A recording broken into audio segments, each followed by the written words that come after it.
Sekarang kita pengen bahas Kia Seltos yang baru ini. Ya, ini adalah Kia Seltos generasi kedua. Yang generasi pertama kita dapat ya, dan mesinnya pilihannya banyak. Ada yang bensin, bensin biasa, turbo, bensin, dan turbo diesel. Sekarang generasi kedua tampilannya lebih ganteng, ya kan? Tapi identitas Kia-nya tetap ada, pakai digital tiger face, signature pipe lighting. Jadi ini lampu depannya LED, dan ini yang kita bahas sekarang dia adalah varian GT Line. Jadi dia punya 3 varian, trendy, motion ADAS, dan ini GT Line. Ini yang paling komplit. Jadi ada 3 tipe, dan kita bisa lihat lampu LED. Terus kalau misalnya antar varian itu ada perbedaan desain pelek sama desain body kit. Nanti kita kasih lihat. Nah, cuma oke tampilan ganteng begini, tapi sebenarnya kalau dari powertrain dia nggak segarang atau selengkap yang lama. Karena sekarang Kia Seltos cuma punya satu pilihan mesin. Tada, 1500 cc 4 silinder normal, nggak ada turbo, nggak ada hybrid. 115 PS, 144 Nm, dan dia pakai gearbox iVT alias CVT-nya Hyundai Kia gitu ya. Dan ini gearbox yang lumayan oke, responsif, halus, dan pilihannya lagi-lagi kita ini ya cuma penggerak roda depan doang. Udah itu aja pilihannya. Padahal agak sayang ya, tapi mungkin strateginya sekarang beda atau gimana, gua nggak ngerti. Cuma ya kita harus menerima kalau sekarang dia pakai mesin 1500 aja. Dimana itu cukup aneh karena Kia Sonet yang kelasnya di bawah ini pakai mesin sama gearbox yang sama. Jadi mungkin ini bakal sedikit kedodoran kali ya, karena Seltos lebih gede daripada Sonet. Nah, tadi kita udah bilang ganteng meskipun mesinnya biasa ya, dan desain peleknya juga ganteng. Nih, lihat, complicated ya, two-tone, dan dia pakai ban Wanderer dengan ukuran yang lumayan nih. 18 inci men, 215 R18. Dan kalau misalnya kalian ingat mobil listrik Kia EV6 gitu ya, dia pakai kaliper rem dengan warna hijau stabilo yang sama. Kalau di Porsche namanya acid green, tapi Porsche udah nggak pakai warna ini lagi. Dan untuk baut-baut peleknya dia di cover jadi lebih rapi. Tapi ini buat varian GT Line. Kalau varian trendy sama motion ADAS, peleknya lebih kecil. Yang gue suka dari Hyundai Kia lagi adalah dia selalu lengkap ngasih kamera. Ada 1 kamera depan, 2 samping, sama 1 belakang. Nih, kalian lihat dia pakai handle model pop-up kayak gini. Yang kalau ngunci dia rata, tapi kalau di unlock kayak gini dia bakal nongol sedikit. Suka nggak suka, jadi sukanya sih keren. Nggak sukanya, amit-amit kalau ada apa-apa, ini bakal sedikit nyusahin. Cuma balik lagi amit-amit ya. Dan kita dengar suara nutup pintunya. Bagus. Belakang juga bagus. Dan untuk varian ini dia punya atap kaca yang gede dan bisa dibuka. Nanti kita juga lihat di dalam ya. Nah, rem depan cakram, rem belakang juga cakram, bagus dengan kaliper yang warnanya sama.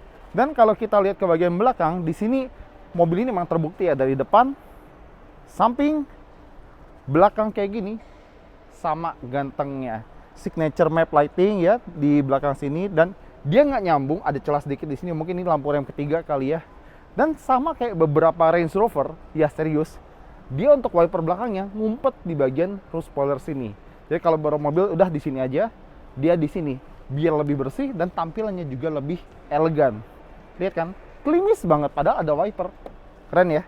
Dan sensor parkir, kamera seperti gue bilang tadi, dan untuk bagasinya dia biasa aja. Nggak power, tapi ya whatever. Nah, mungkin kalau di luar sana ada yang varian AWD, makanya ini lantai bagasinya agak tinggi. Untungnya dia bisa dibilang tetap luas dan tetap praktis. Kalau kita lihat ke dalam, ini mungkin kesukaan kalian ya. Kalian pasti suka. Dia ada ban serep full size. Meskipun pelek kaleng, tapi ini appreciated. Lagi-lagi gue selalu bilang, mobil-mobil sekarang jarang banget yang ngasih kita ban serep. Biasa tire repair kit atau tire sealant, tapi ini masih kita ban serep. Jadi kalau misalnya ada apa-apa, kita bisa ganti ban yang kempes sama yang baru ini dan tetap lanjut jalan. Biarpun pelek kaleng, tapi ya udahlah. Ada lampu, dan kalau misalnya kita lihat di sini ada speaker. Cuma kayaknya gue tidak melihat ada power outlet di sini ya. Ya seperti itulah. Kelihatannya nggak ada. Sekarang kita langsung masuk ke bagian depan, dan ternyata bagian dalamnya juga berubah total, sama kayak di bagian luarnya. Ini adalah varian yang GT Line, makanya dia pakai setir yang beda kayak gini. Kalau varian trendy slow motion ada setirnya juga kayak gini ya, itu lain. Dan Sama seperti mobil-mobil Hyundai Kia lain, dia pakai panoramic display yang gede kayak gini, yang lebar ya. Mobil sekarang layar semua ya. Tapi untungnya yang gue suka dari mobil-mobil Hyundai Kia, gak cuma ngasih layar yang bagus, mereka juga tetap ngasih tombol fisik. Masih banyak. Ini buat multimedia, buat infotainment, buat volume, dan buat AC. Masih ngasih tombol fisik. Bahkan sekarang beberapa pabrikan Jepang itu udah mulai beralih ke layar. Tahu kan siapa? Ini mereka masih ngasih tombol fisik. Ini bagus. Dan kalau pengen ngecas, di sini baik banget. Nggak cuma 1 atau 2 port USB, 3. Nih, lihat ya. Ada 1 di sini, 1 di sini, sama 1 di sini. Tapi kalau kalian malas pakai kabel, ada wireless charger juga di sini. Gokil. Cuma kalau misalnya kelengkapan bagus, cuma kalau misalnya bicara ke bahan ya, material, mungkin nggak ada yang bisa dibanggakan terlalu gitu ya. Bahkan di sini harusnya ada head-up display, tapi nggak ada, ya udah. Di sini juga masih plastik. Cuma di bagian sini doang yang agak mendingan, tapi kebanyakan plastik. Tapi untungnya kayak ini plastik tebal yang bagus gitu ya. Nah, lanjut lagi. Untuk varian GT Line ini, jok depannya dua-duanya ada ventilated. Jadi kalian bisa lihat tombolnya ada di sebelah situ. Jadi kalau misalnya kita habis kepanasan dari luar, masuk ke mobil, nyalain AC dan nyalain ventilated seat, adem, pasti adem. Nah, dia juga punya ambient light yang warnanya bisa kita pilih-pilih sesuka hati. Dan mobil ini kalau kalian lihat di speakernya udah ada Bose sound system. Jadi kalau mau dengerin audio atau musik itu lebih enak. Dan bicara soal dengerin audio, dia juga punya pilihan atau feature sound of nature. Jadi bisa dengerin suara hujan, suara jangkrik, atau misalnya suara ombak di laut gitu ya. Itu bisa banget kita dengerin di sini kalau kita bosan dengerin musik. Dan lagi-lagi bicara soal tombol, masih banyak juga tombol di setir. Yang sebelah sini buat adasnya Kia gitu ya. Adaptive Cruise Control, lane keep, following distance, segala macam itu semua bisa dari sini. Nah, kalau di sebelah kanan baru buat multimedia. Pengen dengerin radio, Apple CarPlay, Android Auto, semua ada di mobil ini. Dan baru di bagian bawahnya di arah jam 6 ada drive mode sama traction mode. Biarpun mobil AWD tapi dia punya traction mode-nya kayak Sen, Rock gitu-gitu. Tapi ya nggak tahu kapan kepake. Cuma ya udahlah. Sebelah kiri buat ini ya wiper, sebelah kanan buat lampu sama sen. Dan sama kayak beberapa mobil Hyundai Kia lagi ya, mohon maaf ya, dia punya blind spot view monitor. Jadi kalau kita ngesen kanan atau kiri, spion kanan dan kiri bakal ngasih citra apa aja yang ada di belakang kita. Biar kita pindah jalurnya itu lebih aman. Ini sebenarnya feature ditemukan sama Honda, tapi Honda cuma ngasih di bagian kiri doang. Ini Hyundai Kia ngasih kanan kiri. Dan sebenarnya mobil Cina juga ngasih, tapi entah kenapa kalau kita ngesen ke kanan, displaynya di sini, bukan di speedometer. Aneh, karena kita pengen belok kanan. Bagusnya kita tetap ngeliat ke sini atau ke sini. Kita belok kanan, ngapain lihat kiri? Kan counter intuitif gitu. Itu aneh sih. Ini sayang nggak ada lampunya. Ini juga sayang ya. Dan dia udah dimming meskipun manual. Dan kalian bisa lihat ini ada cutout, berarti dia punya panoramic sunroof. Tapi kita nggak bisa buka karena kita nggak punya kunci di sini. Dan untungnya lagi-lagi kontrolnya masih berupa tombol di sini ya. Oke, bagus. Dan ini ada tempat buat kacamata. Dan joknya mungkin kelihatan aneh terutama di bagian headrest ya, tapi kalau didudukin itu enak. Dan selain ventilated, kedua jok depan ini udah elektrik. Bagus ya. Oke. Dan power window pasti ada, cuma satu-satunya power window yang auto itu cuma driver. Yang lain itu nggak bisa dan dia nggak punya perintah suara aneh-aneh. Lagi-lagi sebenarnya cukup, tapi ya oke lah. Sekarang kita mau lihat ke penyimpanannya apa aja, karena gue hampir aja gue lupa. Ada cup holder di sini. Tadi kita lihat wireless charger di depan. Kantong nggak gede-gede amat dan makin kecil lagi gara-gara colokan 12 voltnya ada di sini. Dan kantong di pintu itu juga cukup gede. Glove boxnya apakah damping? Enggak. Dan ini buat nutup atau buka ventilasi AC-nya. Ini kan biasa bang, kenapa? Jangan salah. Banyak mobil baru yang ininya aja sekarang pakai layar. Pusing. Oke, bagian depan bagus. Material mungkin nggak ada yang terlalu wah atau gimana gitu, tapi ergonomis, masih banyak tombol fisik dan feature-feature ada sih itu membantu. Sekarang kita lihat ke belakang apa aja yang bisa kita dapatkan. Pertama-tama kayaknya dia pakai jok teatrikal. Jadi yang depan itu duduknya lebih rendah. Di sini kita berasa duduk lebih tinggi. Nah, jadi nggak berasa nelangsa gitu ya. Tinggi 178, ruang kepala oke, ruang kaki juga oke. Cuma kalau misalnya tingginya di bawah 170, ini bakal berasa lega banget.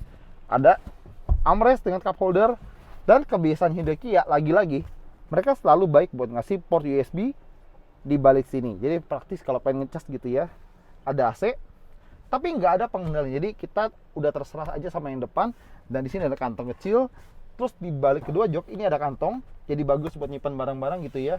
Terus kalau pengen disenderin, tuh ada satu, ada 2 step. Jadi bisa ditegakin atau direbahin sesuai keinginan atau kebutuhan kita kayak gimana. Dan tadi kan jok depan ventilated, tapi emang jok belakang nggak ventilated sama sekali. Untungnya kalau kita pengen gedein bagasinya, dia bisa dilipat kayak gini. Lihat ya, rata lantai. Dan oh iya, sebelum gue lupa, jok kombinasi bahan kulit warna abu-abu sama putih ini khusus buat GT Line doang. Tapi kalau yang Trend sama Motion ADAS, yang Trendy sama Motion ADAS, dia pakai bahan yang beda. Dan buat seat belt baris tengah, dia langsung dari joknya, bukan dari atas kayak Honda HR-V ya. Jadi bagus, dan pastinya udah bisa ISOFIX, jadi bisa pasang booster seat dengan mudah. Nah, kalau ini varian Prestige Plus, kelihatan sama tapi ada bedanya. Kalau yang GT Line itu punya proyektor LED, dia cuma reflektor LED doang, dan bahkan lampu seinnya aja bohlam. Tapi peleknya juga lebih kecil ya. Kalau tadi 18 inci, dia 17 inci. Desainnya beda dan bannya juga beda. Terus dia nggak punya kamera 360 derajat. Nggak ada kamera depan, kanan, kiri, dia nggak ada. Bahkan nggak ada panoramic sunroof. Nah, kalau kita lihat ke dalam sini, gue bakal muter dulu ya sebentar.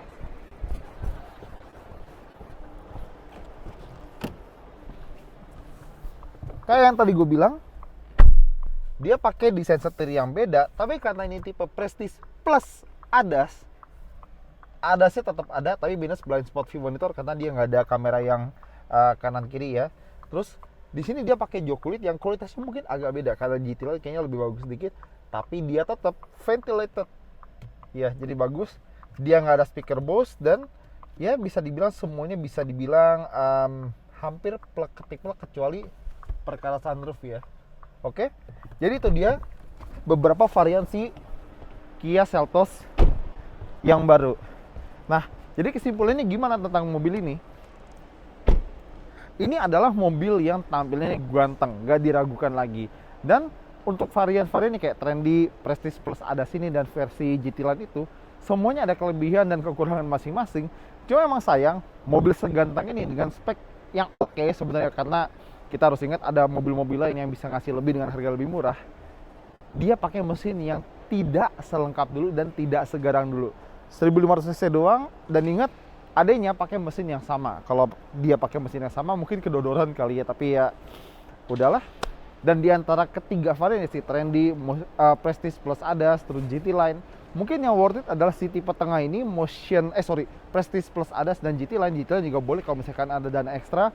Tapi ya, ini tetap mobil yang tampilan ganteng, spek oke, mesin biasa aja. Tapi mungkin dia bakal redeem atau menebusnya di driving experience. Tapi akal bener, kita nggak tahu, kita belum coba mobil jarak jauh, jadi mungkin suatu hari nanti aja deh. Oke, thank you udah nonton. Jangan lupa jempol, komentar, dan subscribe.